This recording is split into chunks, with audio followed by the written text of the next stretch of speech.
Muito obrigada, doutora Ayrton. Lembramos também que o Tribunal de Contas de Santa Catarina possui na sua página, lá no nosso portal, na aba de publicações, uma cartilha da nossa ouvidoria. Tá? Registramos a presença do presidente do Tribunal de Contas, o conselheiro Dado Xerém, que já está presente aqui. Mais um lembrete, antes de darmos prosseguimento às palestras, que vocês não esqueçam, os senhores não esqueçam de assinar as listas de presença ali no hall do nosso edifício, e informando que os certificados deverão ser retirados no site do IRB, onde os senhores fizeram as inscrições, utilizando o CPF usado na inscrição. Bom, a segunda palestra será proferida pela senhora Valquíria Machado Rodrigues Maciel, assessora da Corregedoria Geral do Tribunal de Contas do Estado de Santa Catarina, que irá falar sobre os indicadores adotados para medir o desempenho do fluxo dos processos de controle externo. A doutora Valquíria é graduada em Direito pela Universidade Federal de Santa Catarina, auditora fiscal de controle externo do TCE desde janeiro de 2002 e integra a assessoria da Corregedoria Geral do TCE desde janeiro de 2013. Com a palavra, doutora Valquíria. Bom dia a todos. É com imensa alegria que a gente hoje vai começar a discutir sobre dois órgãos, temas de dois órgãos tão importantes para os tribunais de contas, que são as corregedorias e as ouvidorias. Cumprimento todos os presentes, conselheiros, servidores dessa casa, professores, cidadãos, que vieram ouvir um pouco sobre os temas. Eu gostaria de parabenizar o Instituto Rui Barbosa e toda a sua equipe, na pessoa do seu presidente, conselheiro Sebastião, pela iniciativa deste evento.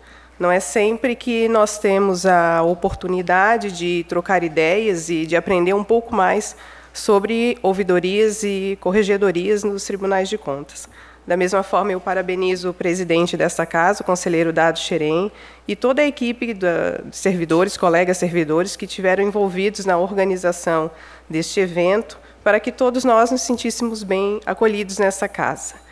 E parabenizo e agradeço o corregedor desse tribunal, o conselheiro Wilson Rogério Vandal, pelo empenho em realizar esse evento aqui em Santa Catarina, O conselheiro que em outras gestões já foi corregedor também, já foi ouvidor, sabe da importância desses dois órgãos nos tribunais de contas e como é rico os temas que nós podemos debater em relação às suas atuações. Particularmente, é uma oportunidade para mim bem preciosa e eu espero contribuir um pouco com os debates e que possamos sair daqui com um conhecimento bem mais amplo e uma visão, às vezes, um pouco melhor esclarecida sobre a atuação de corregedorias e ouvidorias. A corregedoria do Tribunal de Contas atualmente é dirigida pelo conselheiro Vandal e ela conta com uma assessoria pequena. Hoje sou eu e a Simone, a minha colega, auditora fiscal, Simone Farias, que fazemos parte da assessoria. Até o ano passado, nós tínhamos um grupo maior de assessores, mas, por conta de aposentadorias, nós tivemos uma redução do quadro. Mas isso, de forma nenhuma, inibiu que a gente continuasse a empenhar esforços em realizar e concretizar as atribuições desse tão importante setor.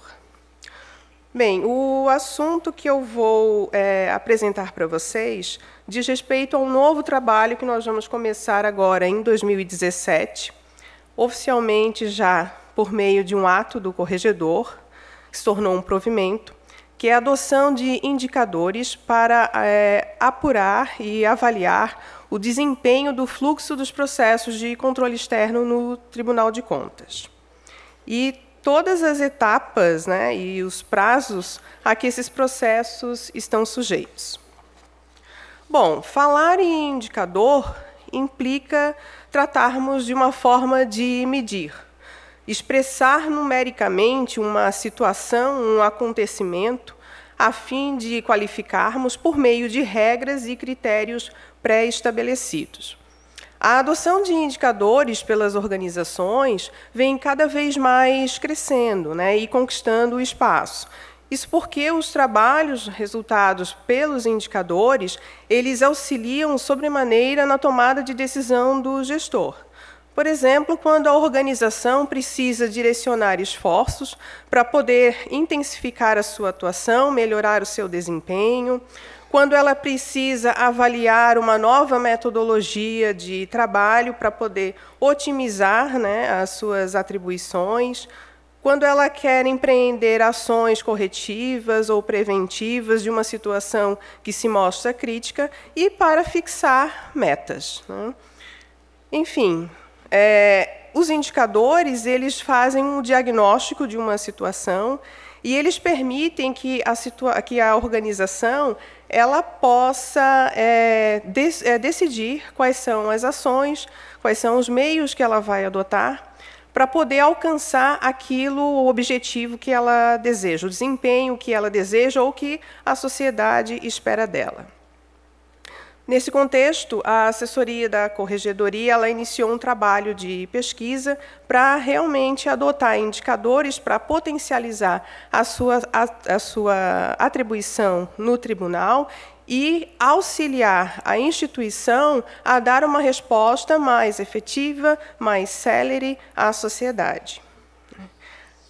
As duas atribuições principais que nós centramos nesses indicadores, de forma geral, assim, a Corregedoria, as atribuições do corregedor estão previstas lá no artigo 92 da Lei Complementar 202 de 2000, que é a Lei Orgânica do Tribunal de Contas, no artigo 275 do Regimento Interno, e tem uma resolução específica, que é a resolução número 30 de 2008, que ela aprovou o regulamento da Corregedoria aqui na Casa. Dentre as atribuições que estão descritas nesses atos normativos, o zelo pela observância dos prazos legais e regimentais dos processos de controle externo, a proposição de medidas de racionalização e otimização das atividades que são empreendidas pelas unidades organizacionais do tribunal e a realização dos trabalhos de correição e inspeção foram as competências que foram o nosso foco principal para poder formular os indicadores que nós vamos adotar a partir desse ano. Bem, reflexões sobre a adoção desses indicadores. Como eu já falei, os indicadores eles vão diagnosticar uma situação. Então, para a nossa metodologia de trabalho, ele se mostra o mais adequado para que nós possamos obter os resultados e alcançar a finalidade que se pretende chegar. A necessidade de informações, essas informações elas devem ser mensuradas, ou seja, eu tenho que poder quantificar essas informações para que o indicador me mostre um resultado. E isso nós temos essa possibilidade no trabalho que fazemos. A criação de novos pontos de controle do fluxo dos processos também foi também dos objetivos para a adoção desses indicadores. Por quê? Às vezes, é preciso nós criarmos pontos de alertas em determinadas etapas do processo para evitarmos situações que possam retardar o seu andamento no tribunal ou equívocos que possam ser cometidos durante o trâmite e que lá na frente possam resultar num retrabalho, ou às vezes até num caso de nulidade do processo. Por exemplo, se um processo tiver uma decisão e essa decisão acabar não sendo publicada. Então, a avaliação dos indicadores também nos permite isso, verificar se nós precisamos mapear situações críticas e fazer com que nós tenhamos alertas, tanto para as unidades como para a própria corregedoria, para que ela possa atuar de forma tempestiva. Em 2014, a Tricom e o Colégio de Corregedores, eles formularam uma resolução conjunta e direcionada, tem tantas resoluções naquela época que foram aprovadas, uma foi direcionada à corregedoria, né, com a temática corregedoria, instrumentos de eficiência, eficácia e efetividade dos tribunais de contas no Brasil. E lá eles já reconheciam a utilização de indicadores de desempenho e metas pela Corregedoria Geral. Na diretriz número 24, eles estabeleceram que cabe à corregedoria a definição de metas e indicadores de desempenho quanto à realização de correções ordinárias, cumprimento de recomendações e orientações e controle de prazo. Então, nós estamos caminhando para o atendimento dessa resolução. Embora pareça que controle de prazo seria o prazo em si, o controle superficial, digamos assim, geral de um estoque, é preciso compreender que dentro de um prazo de trâmite do processo, vários fatores podem estar influenciando a sua demora dentro de uma instituição. Então, nem sempre controlar o puro e simples prazo, sem compreender quais são os fatores que influenciam nesse prazo, podem nos dar a resposta esperada. Por isso que os indicadores que nós formulamos, e mais adiante eu vou mostrar aos senhores, eles não se preocupam diretamente com o prazo em si, mas eles também vão mapear determinadas etapas processuais que nós já havíamos levantado e verificado que levam muito tempo no tribunal. Bem, a composição de um indicador, ele não é uma tarefa simples, né? Dependendo do que se quer diagnosticar, do que se quer avaliar, o processo de formulação ele exige muito tempo e também um certo estudo e, por que não dizer, experiência. Porque, às vezes, você trabalha no setor há muito pouco tempo e aí você não consegue, às vezes, ter toda uma intuição, digamos assim, né, de saber os pontos fortes e fracos da instituição. Às vezes, é preciso um tempo de trabalho e de observação dos processos para que você possa chegar nessa etapa de formulação de indicadores. Dentre várias fontes que nós tivemos durante a caminhada de construção dos indicadores, eu destaquei para vocês algumas que, para nós, foi muito importante. Primeiro, que foi uma análise mais atualizada, uma interpretação mais atualizada do redesenho de processos, que foi um trabalho feito em 2010, aqui no Tribunal de Contas, onde várias equipes de várias unidades estiveram reunidas para discutir o mapeamento dos processos, né? E, naquela época, a intenção era alteração normativa, proposta de alteração da lei orgânica. Bem, muita coisa ali foi implementada, algumas coisas não puderam ser implementadas, enfim.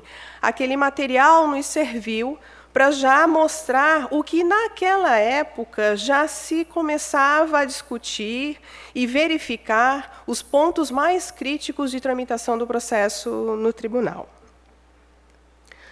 A própria observância, aí vem a questão da experiência, né, dos processos, como eles tramitam pelas unidades, desde a entrada dele na autuação até o final, quando ele retorna para a Secretaria-Geral, para propriamente elaboração do título executivo, é muito importante. Então, nós, lá na Corregedoria, a gente ficou acompanhando vários tipos de processo, como eles estavam tramitando, como era a rotina deles dentro das próprias unidades. Em 2015, inclusive, a gente fez um questionário que nós aplicamos em todas as unidades do tribunal. Nós pegamos determinados perfis de cada unidade. Então, por exemplo, em uma diretoria de controle, nós aplicamos o questionário para um servidor, para um chefe de divisão, para um coordenador, para o diretor, perguntando como era a rotina de trabalho daquela diretoria. Por quê? Porque conhecer a metodologia de trabalho de uma unidade também pode interferir no andamento do processo dentro do Tribunal de Contas. Então, você precisa conhecer se existe um padrão, se cada unidade se organiza de acordo com o tipo de processo, com a sua demanda de pessoal. Então, essa observância às espécies e o procedimento englobou todo esse processo. Então, não só a observância da regra normativa em si, mas também da estrutura e do método de trabalho das unidades por onde os processos tramitaram. Os exames dos indicadores da Diretoria de Planejamento e Projetos Especiais, a DPE, aqui do Tribunal, que já tem há muitos anos alguns indicadores que são gerais, mas eles já nos deram alertas, principalmente sobre a questão do tempo do processo no tribunal e o estoque, né? E nessa questão, eu acho que a gente saiu até ganhando, porque a minha colega de assessoria já trabalhava na DPE quando ela começou a fazer esses indicadores, então trouxe essa bagagem de conhecimento para a corregedoria. E os indicadores que são desenvolvidos pelo Conselho Nacional de Justiça há muito tempo e que são replicados para todos os tribunais de justiça, tribunais superiores, tribunais regionais federais, e que, no final, eles compilam naquela famosa publicação que é a Justiça em Números. Ali a gente pode ver como é que o judiciário, a partir da adoção de indicadores, está tentando gerir melhor, administrar melhor, tanto a sua parte de pessoal, como propriamente os processos judiciais. Então, como o acesso na página do CNJ foi muito fácil, o material está bem disponível, então isso ajudou muito a entender e a compreender como é que eles formulam os indicadores que medem o desempenho do Poder Judiciário no Brasil. Bem, falar também em indicador é falar sobre ficha de indicador, uma ficha técnica. E para que serve essa ficha? A ficha é uma descrição completa de um indicador. Ela tem como função principal viabilizar a compreensão do indicador de forma que qualquer pessoa possa aplicá-lo e interpretar o seu resultado. É por meio da ficha que a gente consegue entender o método que foi aplicado, os critérios que foram fixados para alcançar o resultado que nos é dado conhecimento. Sem essa ficha, as chances de você ter uma interpretação distorcida são muito grandes, porque você não consegue compreender de como a pessoa chegou naquele resultado. E, às vezes, não consegue nem ter a possibilidade nem de questionar, nem de validar, e, às vezes, até de adotar uma ação, porque você precisa entender o que é o indicador, o que ele está medindo, que situação ele está diagnosticando para você com aquele resultado que foi obtido. Composição da ficha. Bem, a definição do indicador é extremamente importante, que é o conceito do indicador, o objetivo, que é para que ele serve, né? A medição, como é que ele vai medir aquela situação, o cálculo, que é uma fórmula que vai mostrar o que compõe a mensuração daquele indicador, a unidade de medida, né, que é o resultado do indicador expresso, né, em um número absoluto, num percentual, num índice, dependendo do tipo de indicador que vai ser adotado, né? Por isso que, anteriormente, lá no início, sobre o que era um indicador, foi deixado claro que são informações mensuráveis, porque o que você não consegue quantificar, representar numericamente, é impossível, praticamente, de se fazer um indicador, né? A divulgação do indicador, que é o intervalo que você vai dar conhecimento do resultado obtido, e isso tem muita relação com as ações que você pode empreender. Porque se você demora muito para divulgar um indicador, dependendo da situação que ele está medindo, você não pode implementar uma ação para tentar corrigir a situação detectada e mudar o resultado do indicador numa próxima etapa de mensuração. Então, adequar o que ele está medindo para que ele serve com o tempo de divulgação é extremamente importante.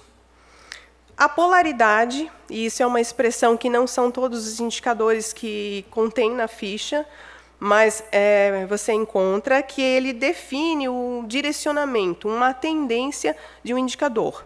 E mais à frente, quando a gente mostrar a ficha, eu vou mostrar para vocês o que seria essa polaridade.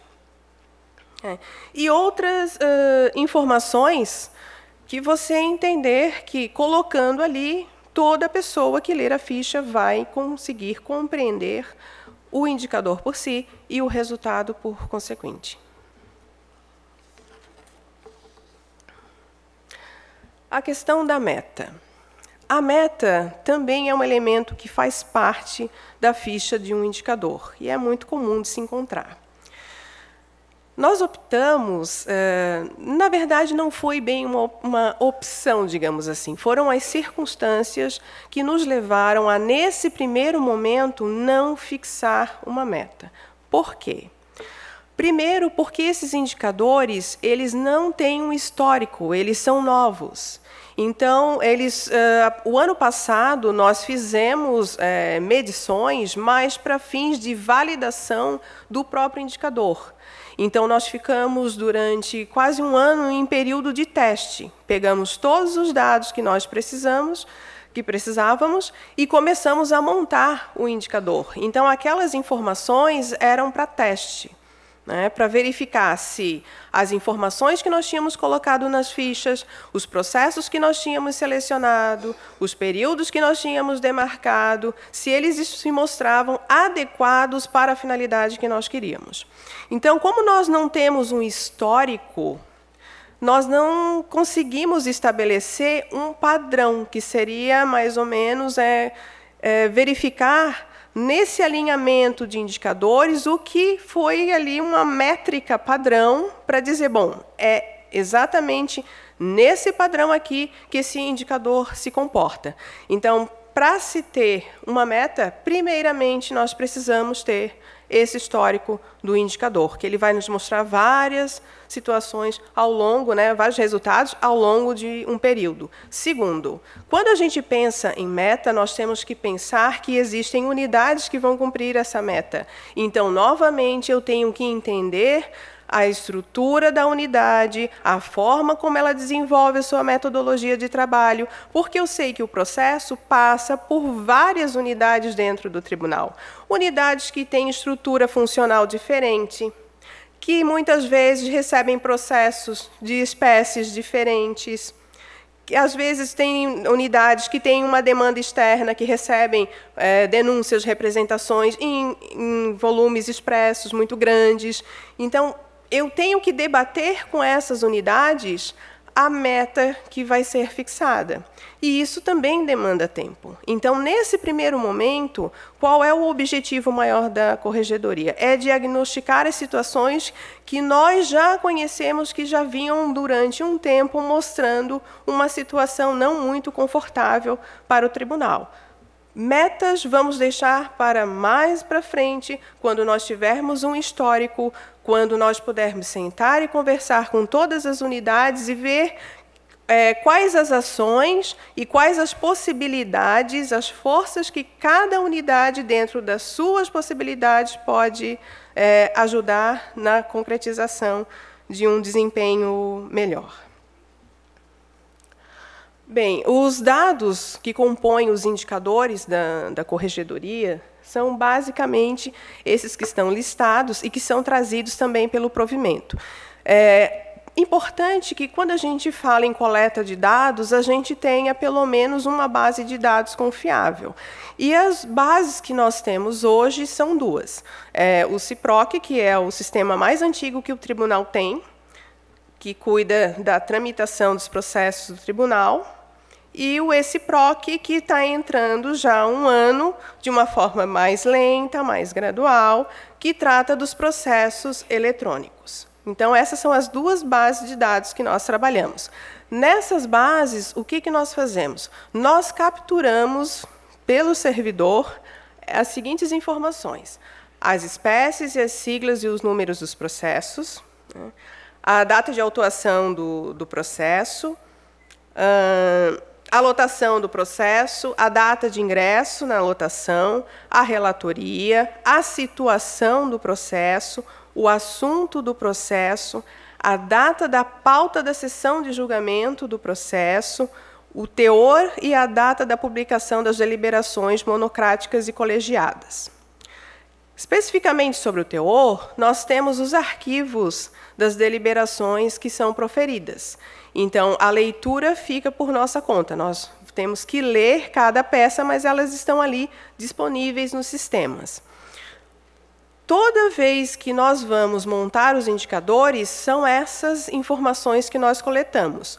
Embora alguns indicadores não necessitem de todas as informações. E por que eu me preocupo, por exemplo, com o número do processo, sigla do processo? Bom, é preciso entender que espécie de processo que eu estou analisando, qual é o rito procedimental daquele processo, e o número. É claro que, se eu tiver situações que eu preciso atuar, eu sei pontualmente em que tipo de processo atuar. Então, todas essas informações são importantes, embora eu não precise necessariamente de todas elas para poder chegar no resultado dos indicadores que nós trabalhamos. Bom, o provimento número 3... de 2017 da Corregedoria Geral é que oficializou a adoção desses indicadores para os trabalhos da Corregedoria. Ao todo, nós temos 18 indicadores. Cada um é organizado por uma ficha técnica, que daqui a pouco eu vou mostrar para vocês. Só aproveito para chamar a atenção, porque alguns dos senhores podem, às vezes, consultando o material sobre indicadores, encontrar uma tipificação que, às vezes, é comum da gente encontrar em fichas, né, que são umas subespécies de indicadores de processo. E aqui eu vou citar a professora Maria da Graça Rua, uma cientista social da Universidade de Brasília, que tem um artigo muito didático, né, chamado Desmistificando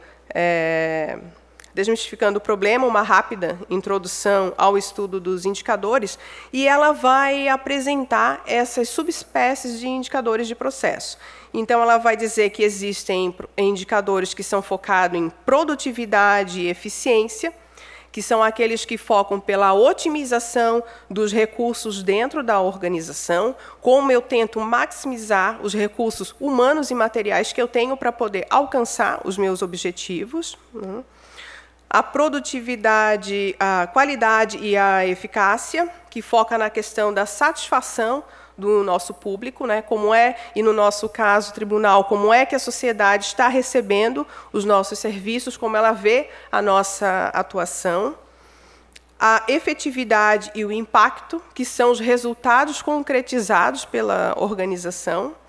E a capacidade, que é o tempo de resposta para a minha atuação. Essa subclassificação ela não é simples, ela é bem complexa.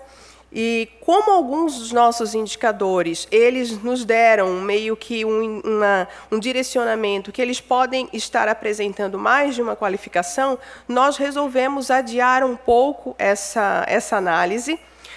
Queremos obter primeiro os resultados, ver as possibilidades de ação, para depois pensarmos efetivamente nessa subclassificação apresentada pela professora Maria. Para facilitar um pouco a organização da apresentação desses 18 indicadores, nós dividimos eles em 4 grupos. O primeiro grupo, ele trata dos processos de controle externo antigos aqui no Tribunal de Contas. E ele tem como diretriz, digamos assim, o artigo 24A da Lei Complementar 202, que foi um artigo que foi modificado em 2013, pela Lei Complementar 588, que estabeleceu um prazo, fixou um prazo para que o tribunal analisasse, julgasse, emitisse decisão nos seus processos de controle, sob pena de arquivamento e baixa de responsabilidade. Então, inspirados nesse trabalho, que nós até, inclusive, em 2013, quando a lei entrou em vigor com essa alteração do artigo 24, a Corregedoria sempre acompanhou, nós resolvemos fazer um indicador mais específico, né, que pudesse, então, mapear esses processos. Então, processos antigos, para nós, são processos autuados até o último dia útil do 4º ano anterior ao ano corrente. Estamos em 2017, e então o último processo autuado no último dia útil do Tribunal de Contas, em 2013, todos os processos anteriores a essa data são os nossos processos antigos e que a Corregedoria vai dar um foco maior para eles por causa da lei, da alteração vinda da Lei 588. Bem, para esses tipos de processos, nós temos os seguintes indicadores. Nós temos o estoque, que são os processos antigos que ainda se encontram em trâmite no tribunal. Então, é uma forma de conhecer o quanto do estoque geral do tribunal, qual é a parcela que representa esses processos antigos, a quantidade de processos antigos encerrados no ano corrente, né? E aí é para a gente verificar quantos processos antigos a gente consegue encerrar, né? Atuar e encerrar, dar a decisão do tribunal, né? Decisão final. O tempo médio do estoque dos processos antigos que se encontram em trâmite. Então, eu preciso acompanhar o tempo que esses processos que ainda estão tramitando na casa, como é que eles estão se comportando, quanto tempo eles estão, né, no tribunal. O tempo médio de permanência em estoque dos processos antigos encerrados e por que eu faço esse tempo médio de permanência do que já foi encerrado. Porque eu não quero que os que estão em trâmite cheguem num patamar talvez não agradável como chegaram os processos encerrados. Então, eu vou ter uma noção do tempo que aqueles processos antigos efetivamente permaneceram no tribunal e aquilo vai me servir para analisar o tempo que ainda estão percorrendo os processos antigos na casa. É uma forma de empreender uma ação mais incisiva para que talvez eles não alcancem o resultado que eu não desejasse, né, ter alcançado nos processos que já finalizaram. O índice de evolução do estoque, que são as oscilações no estoque desses processos, né? E aí é importante a gente compreender essas oscilações de acordo com a situação, sempre analisando se existe alguma medida que foi adotada, alguma situação que talvez tenha causado um aumento, um excesso de vindas de processos novos. Então, acompanhar a forma como o estoque se comporta, essas altas e baixas, é primordial. E, por fim, a taxa de congestionamento, que é uma taxa que, na verdade, é um indicador que a gente buscou do Judiciário, né? O Conselho Nacional de Justiça tem para todos os tribunais, e a preocupação é verificar esse acúmulo de processos, porque a quantidade de processos que eu não consigo reprisar, que eu não consigo resolver naquele ano corrente. O Judiciário eles têm duas taxas, digamos, de congestionamento. Ele tem um valor que é absoluto e um valor líquido.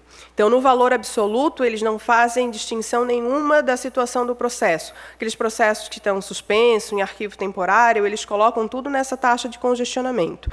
E depois, eles fazem já uma separação, e aí eles chamam da taxa de congestionamento líquida, que eles excluem esses processos que eles estão totalmente paralisados, né, sobrestados, os processos que estão em arquivos temporários, para fazer e verificar o que efetivamente eles podem agir, mas que ainda está gerando um certo acúmulo, um certo congestionamento. E aqui no tribunal não foi diferente.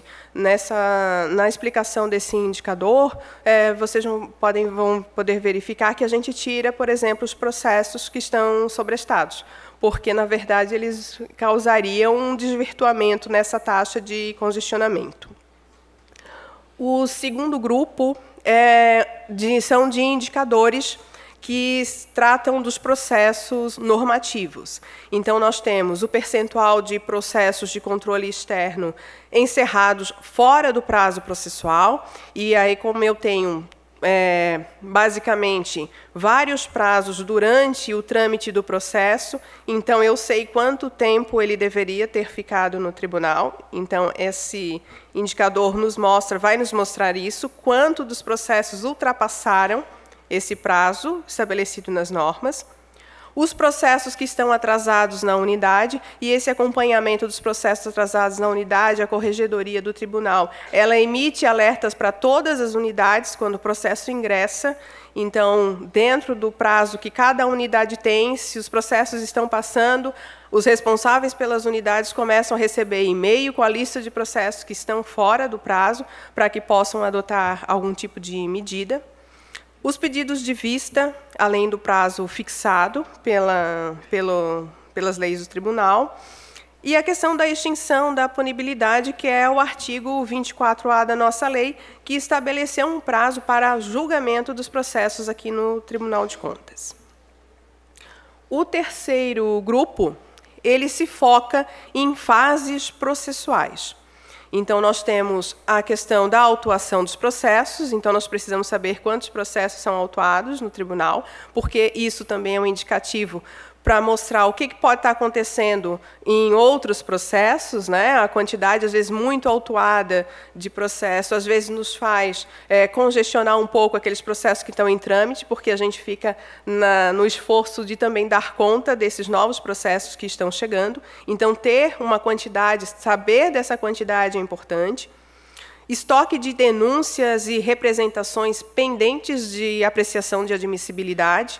E, nesse aspecto, aqui no tribunal nós temos uma fase anterior propriamente à análise da irregularidade que está sendo apresentada pela denúncia e pela representação, que é uma fase de admissibilidade, porque a lei estabelece requisitos para que o cidadão possa apresentar uma denúncia, né, possa trazer ao conhecimento do tribunal uma irregularidade.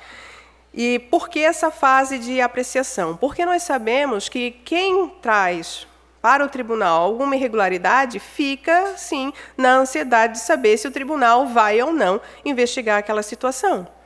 Então, quanto mais tempo se demora para analisar a admissibilidade, para dizer para o cidadão, olha, você preencheu todos os requisitos e, a partir de agora, nós vamos começar a investigar a situação e vamos entrar na análise da irregularidade em si. Se você leva muito tempo, você causa um desestímulo. Porque, às vezes, a pessoa ela aguarda o quê? Ela espera que quando ela apresente uma representação e uma denúncia, ela tenha, pelo menos, uma resposta mais rápida que diga, olha, nós aceitamos e vamos agora começar a investigar. Então, mapear e diagnosticar e medir essa fase, para nós, é muito importante. Tempo médio de conversão em tomada de contas especial, e aí a tomada de contas é especificamente aquele processo que busca resgatar, né, ressarcir o erário, né, é uma situação de dano. Então, tem processos que são convertidos nessa outra espécie de processo, e, muito embora se saiba que o dano é imprescritível, mas é importante a gente medir quanto tempo o tribunal leva para entrar um processo, por exemplo, uma auditoria que o tribunal faz, quanto tempo o tribunal leva para constatar que naquela auditoria há um dano e que esse processo precisa ser convertido em uma outra espécie de processo, que aí, sim, vai viabilizar que aquele dano seja depois resgatado. É importante medir, porque a gente sabe que quanto mais tempo a gente leva, mais dificuldade a gente tem para montar todo um conjunto probatório, toda uma argumentação para poder caracterizar o dano, que é uma situação extremamente grave, né? E quanto mais também a gente demora, esse dano pode estar se perpetuando. Então, medir esse tempo é extremamente importante para saber a que ponto, né, quais são as nossas dificuldades, o que nós podemos melhorar para acelerar essa etapa. Percentual de processos com deliberação plenária adiada. e aí é importante saber se os processos que estão chegando a pleno, se realmente eles estão prontos para serem julgados, ou se eles ainda são suscetíveis a dúvidas, a questionamentos que fazem com que eles venham a ser adiados e até retirados de pauta de sessão. Porque, a princípio, quando se pauta um processo, se presume que tudo que se podia fazer, né, as possibilidades de se esgotar de investigação foram feitas. E agora cabe a quem de direito, no caso, nesse caso específico, ao plenário, decidir, né, dar a palavra do Tribunal de Contas. Então, saber o quanto está sendo adiado pode nos mostrar que talvez o processo não esteja tão pronto como a gente imagina. A média de adiamento, né, que seriam quantas vezes esse processo foi adiado, para a gente poder entender o que aconteceu naquela situação. O último grupo é um grupo mais voltado para a própria corregedoria, eu diria que até uma autoavaliação, e ele vai tratar do percentual de atendimentos internos que a corregedoria dá, né, se ela, e nos prazos, né, a todas as demandas, as solicitações que chegam para a corregedoria, se ela responde de forma tempestiva, né. Aí tem o tempo médio de resposta, o percentual de inconsistências processuais comprovadas e corrigidas, e aí essas inconsistências são divergências que nós levantamos nos dados que nós coletamos e nas informações que, às vezes, são encontradas nos processos e até mesmo na questão da previsão normativa. Então, vou dar um exemplo para vocês. Quando a gente faz levantamento, faz a coleta de dados para alimentar os nossos indicadores, muitos indicadores exigem que a gente verifique se aquela situação do processo ela é verídica. Exemplo, o processo passou na sessão plenária, mas ele não tem uma decisão definitiva. O que aconteceu com o processo é que ele recebeu uma decisão preliminar, por exemplo, uma decisão que assina prazo para a unidade para ela adotar determinada providência. Só que, por equívoco, algum servidor colocou lá no tribunal, lá no sistema, que a decisão foi definitiva. Essa informação já está sendo visualizada para o público externo, e quando a pessoa vai e consulta o processo, diz assim, olha, o tribunal já decidiu o processo. Não, na verdade, o tribunal não decidiu ainda o processo de forma definitiva. Ele analisou preliminarmente a situação que foi apresentada. Então, quando a gente pega essa inconsistência, né, esse conflito de informação, o que a corregedoria faz? Bem, ela entra em contato com a unidade responsável que pode corrigir aquela situação, e aí a unidade corrige e a informação volta a ser correta. Então, quando a gente, o melhor do indicador é que quando a gente faz levantamento para outros indicadores e a gente está trabalhando com os dados e a gente está fazendo a leitura, a análise da situação, do processo, do teor das deliberações, quando a gente começa a pegar essas inconsistências, a gente não precisa esperar por um resultado. A gente já pode atuar para tentar evitar que aquela situação se perpetue e acabe causando um prejuízo para a própria instituição ou para a parte do processo. Bom, para encerrar, só vou pedir para Simone abrir o arquivo das fichas, só para mostrar para vocês. O provimento está no site, mas teve um pequeno problema na parte do arquivo das fichas. Mas a gente já está resolvendo para o provimento, ele já está ali, a redação do provimento está disponível, e o que acompanha ele são as fichas dos indicadores. Então, o provimento já diz toda aquela parte dos dados, né, quais são as informações que nós tiramos dos sistemas informatizados do tribunal, os tipos de indicadores, e aí ele traz no anexo dele cada ficha técnica dos indicadores. Então, ali a gente tem, por exemplo, nesse de estoque de processos de controle externo antigos, nós temos a definição, nós temos o esclarecimento dele, que daí o que nós colocamos ali, por exemplo? A gente diz quais são os tipos de processo que compõem o indicador, né? Damos a definição do que é o processo antigo, nós falamos o que ele mede, nós falamos o objetivo dele. E a questão da polaridade, que eu falei para vocês, é que alguns indicadores eles trazem isso, né? Quanto menor, melhor. Então, eu não tenho uma meta, mas eu tenho como se fosse uma temperatura, vamos dizer assim. Se esse indicador for cada vez menor, ele é ótimo para a gente. Se for maior, já não é tão favorável. Então, essa polaridade vem justamente mostrar essa questão. O cálculo, que daí é efetivamente uma fórmula, e na fórmula eu tenho que dizer exatamente o que compõe e o que exclui da fórmula, né? A divulgação e a unidade. Então, todos os 18 indicadores têm cada qual a sua ficha técnica, né? Para encerrar, eu quero fazer 2 observações. Primeiro, o indicador ele é um medidor dinâmico. Isso significa que ele requer constante avaliação, porque você tem que verificar se aqueles elementos que estão compondo o indicador, se realmente eles continuam sendo válidos para a situação que você quer diagnosticar. E outra, o indicador ele pode servir por um período, mas depois, quando você tem uma situação mais normalizada, você pode parar de medir.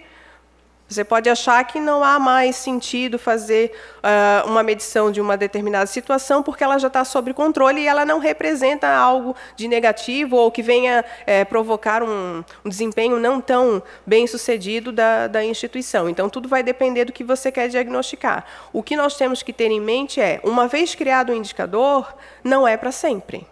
Eu tenho que estar sempre reavaliando, vendo se ele está atendendo para a finalidade que ele foi criado, para realmente ter uma efetividade, um resultado válido e uma ação bem mais concreta e efetiva. E o último ponto é que, quando a gente lê um relatório que apresenta um dado obtido por meio do indicador, a gente sempre tem que buscar entender, primeiramente, o que é esse indicador. Daí a importância da ficha técnica. Porque se o indicador ele vai medir informações e vai fazer uma análise crítica a partir de critérios que já foram pré-estabelecidos, eu tenho que entender quais foram esses critérios adotados. E é a ficha que vai me mostrar exatamente isso.